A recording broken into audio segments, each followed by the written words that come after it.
د ملا هیبت الله تازه او خطرناک امر دا چې څه یې ویلي دي ملګرو که تاسو هم غواړئ په پوره جزئیاتو پوه شئ ویډیو تر اخره وګورئ او زموږ چینل هم سبسکرایب کړئ د طالبانو ډلې مشر مولوي هیبت الله خونزاده په یوه غږیز پیغام کې خپلو ټولو مامورینو او پلویانو باندې غږ کړی دی چې د هیڅ حکم پر وړاندې د اعتراض غږ پورته نه کړئ.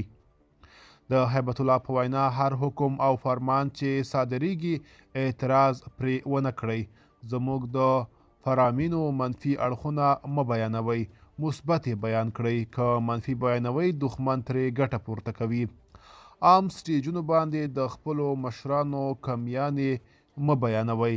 که څه هم د ملا هیبت الله د یاد غږیز پیغام د ثبت کره نیټه نه ده معلومه، خو ټینګار یې کړی چې لویدیځ هیوادونه هڅه کوي د طالب مشرانو ترمن اختلافات راپیدا او د اسلامي نظام پر خلاف د ولسواکۍ بیلابیل تعریفونه وړاندې کړي.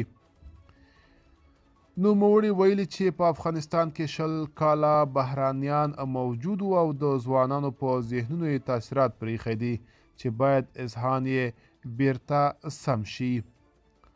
بلخوا 5مه ورځ هم په تورخم دروازې سربیره خرلاڅي او غلام خان بندر لارې پاکستان د ترانزیت پر مخ تړلي دي.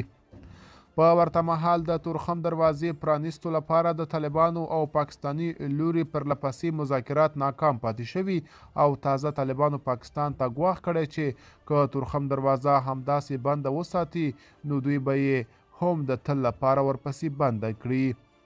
پاکستان د لارې د چلوونکو لپاره د پاسپورت او ویزې شرایطو پر تطبیق ټینګار کوي او په وینا یې هیڅکله هم له خپلې پریکړې نه پر شا کیږي.